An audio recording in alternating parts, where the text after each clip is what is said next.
तो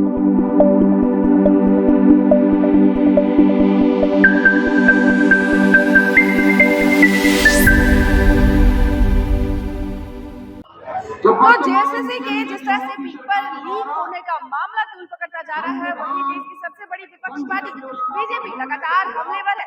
आपको बता दें कि बीजेपी के युवा मोर्चा द्वारा आज राजभवन के समक्ष एक दिवसीय धरना प्रदर्शन करके अपने विरोध राज्य सरकार की तरफ जताया है। नमस्कार, जोहार, आदिवासी दुनिया में आपका स्वागत है। ये ना है समाचार, ये है जनता के विचार और मैं हूँ आपके साथ गायत्री शर्मा। बता दें कि जिस तरह से छात्रों के भविष्य के साथ खिलवाड़ हो रहा है, वो कहीं ना कहीं पूरे झारखंड के युवाओं पर एक बड़ा सवाल खड़ा करता है कि क्या वह इस सरकार पे अपना भरोसा जता सकती है, क्योंकि यह कोई नई बात नहीं है कि आंसर की का वायरल हो जाना या फिर पेपर लीक हो जाना या फिर सेम सीरियल नंबर के एक ही क्वेश्चन पेपर एग्जामिनेशन सेंटर पे हो। लगातार जेएसएससी के अध्यक्ष पे भी ये लोग पूरे प्रकरण का सीबीआई जांच की मांग कर रहे हैं। यहाँ बड़ी संख्या में जहाँ एक और बीजेपी के युवा मोर्चा यहाँ पे एक दिवसीय धरने पे है, वही साथ साथ सेंट्रल लाइब्रेरी में बैठकर पढ़ाई करने वाले कई ऐसे विद्यार्थी भी आज इस धरना को अपना समर्थन दे रहे हैं। वजह यही है कि जहां 4 साल किसी एक सरकारी नौकरी को पाने में गुजर जाते हैं और जस्ट महज एक आप ये कहिए कि इस तरह की चीटिंग हो या पेपर लीक हो या प्रकरण पूरे 4 साल की मेहनत विद्यार्थियों के पानी में मिला देते हैं। जहाँ एक और अंधकार की तरफ उनके भविष्य जा रहा है, लगातार इस बात को उठा रहे हैं जेएसएससी के जितने भी अभ्यर्थी हैं, एस्पिरेंट हैं, सभी। वही दूसरी ओर बाबूलाल मरांडी स्वयं इस धरना स्थल पर आकर के उन्होंने अपनी बात कही, हम आपको वो बात भी सुनाएंगे। वहीं उन्होंने सीधा राज्य सरकार पर अपना निशाना साधा है और यह कहा है कि इस सरकार के कार्यकाल में जो युवा है, जो उनका भविष्य है, जो विद्यार्थी है, उनका कैरियर पर दांव खेला गया है, उनको ज्यादा तवज्जो नहीं मिली है। क्योंकि आपको याद होगा, हम अपने चैनल के माध्यम से कई ऐसे धरना प्रदर्शन आपको दिखा चुके हैं। मेरे पीछे की भीड़ आप देख लीजिए, लगातार आक्रोश है, अपनी बात को रख रहे हैं कि युवा का भविष्य तो अंधकार है ही, साथ ही साथ राज्य सरकार का काफी रवैया जो है वो उदासीन है। चलिए और लोगों से जुड़ते हैं, क्या कुछ लोग कहते हैं। तो बीजेपी की युवा मोर्चा जिस तरह से आक्रोशित है और राज्य सरकार के उदासीन रवैये, सरकार के भविष्य अंधकार में एक तरफ नजर आता, वही स्टूडेंट के जो भविष्य है वो भी बहुत उजागर नजर नहीं आ रहे। लेकिन इन सभी चीजों पर सीबीआई जांच की मांग की जा रही है जेएसएससी पर। सीधे हम जुड़ते हैं, क्या कुछ कहिएगा, ये तो बहुत टाइम से हो रहा है।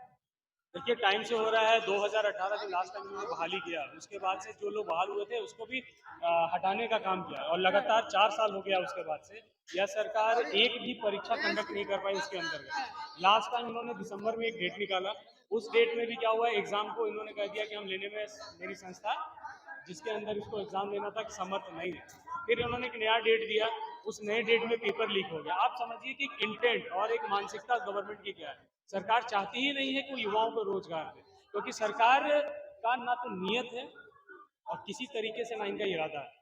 यूपीएससी के बाद ये second top most toughest examination माना जाता है स्टेट लेवल का। मैडम देखिए, क्या है कि आप ये जो आंदोलन देख रहे हैं, इसकी तैयारी के लिए मैं बहुत सारे कोचिंग संस्थानों में भी गया। लगातार पिछले 1 हफ्ते से लगातार लोगों से संपर्क कर रहा हूँ, स्टूडेंट से मिल रहा हूँ। तो आप जब स्टूडेंट्स को बात करिएगा, उनसे मिलिएगा, तो आपको उनको एक चीज़ समझ में आएगा। 4-4 साल 5-5 साल एक बच्चा तैयारी करता है जेएसएससी सीजीएल वगैरह के एग्जाम को देने के लिए। आप समझिए एक मध्यम वर्ग परिवार का ही बच्चा उसकी तैयारी कर रहा है। कितना मुश्किल होता है एक बच्चे के लिए रांची जैसे शहर में आकर, गांव से उठकर यहाँ आना, अपना पेट काट कर सुबह रोजगार करना, शाम में तैयारी करना, और जब वो 4 साल तैयारी करता है और उसके बाद क्या रिजल्ट आता है कि हमारा पेपर लीक हो गया, नौकरी नहीं दे पाए। तो आप समझिए कि एक बच्चे पे क्या बीतता है। मैं भी एक स्टूडेंट रहा हूँ, अगर मेरा एग्जाम कैंसिल हो जाए प्रिपरेशन के बाद तो मुझे भी तकलीफ होगी। उसी तरह से झारखंड के बच्चे परेशान हैं, बहुत दुखी हैं इस गवर्नमेंट से। उनको इस सरकार के ऊपर कोई भरोसा नहीं है उनके पास, क्योंकि उनका कहना है कि सरकार के पास कोई विजन नहीं है। आपको क्या लगता है? एक चीज में बताना चाहूंगा, आप यहाँ सर, जिस तरह से इतनी बड़ी राज्य की परीक्षा है, उसका आंसर कीट व्हाट्सएप पे वायरल हुआ, क्या लगता है छात्रों का जो भरोसा है इस तरह के एग्जाम से, उससे खिलवाड़ हो रहा है? लगातार 4 वर्षों से छात्रों के भविष्य के साथ खिलवाड़ है। आज तक किसी भी कंपटीशन के एग्जाम को सरकार करा नहीं पाई। किसी न किसी कारण से कभी बोलते हैं तैयारी नहीं हो पाई, कभी प्रश्न पत्र लीक हो जाता है। छात्र जो थे मेहनत करके पार्ट जॉब करके अपने गांव के खेतों को बेचकर मार भात करके जो यहाँ शहर में पढ़ने आए हैं, तो एग्जाम की तैयारी करते हैं, उन छात्रों की मनोस्थिति को समझिए कि वो किस हालत में होंगे। इसी के निमित्त हम लोगों ने SIT गठन में भी लगातार देरी किया गया, और जब छात्र आंदोलन के लिए कार्यालय घेरने गए तो उन पर झूठा मुकदमा कर दिया गया। इन्हीं सब बातों को लेकर भारतीय जनता युवा मोर्चा के नेतृत्व में हमारे शशांक राज जी जो नवनियुक्त अध्यक्ष हैं, और हमारे प्रदेश के अध्यक्ष अभी जो बाबूलाल मांडे जी, जिन्होंने अपने उद्बोधन और छात्रों को भविष्य को संवारने के लिए जो बातें कही, CBI या ED के जांच की जो मांग की जा रही है, उसी के निमित्त हम लोग यहाँ महाधरने का आयोजन किए थे। ऐसे दोषी जो कि छात्रों को सपनों को बेचने का काम कर रहे थे, ऐसे दोषी को सलाखों के पीछे होना चाहिए। वो SIT यहाँ की नहीं कर सकती है। SIT में भी यहीं के अधिकारी हैं, जिन अधिकारियों ने गलत किया वो एक बड़े अधिकारी पर कार्रवाई नहीं करेंगे, पारदर्शिता नहीं आएगी। पारदर्शिता नहीं आएगी। इसीलिए हम लोग CBI या ED की जांच की मांग के लिए या महाधरना के लिए आयोजन भारतीय जनता पार्टी युवा मोर्चा ने किया था। इसी की हम लोग को उम्मीद है कि आने वाला समय में किसी न किसी तरह से सेंट्रल एजेंसी को जांचेगी और दूसरी सलाखों के पीछे होंगे।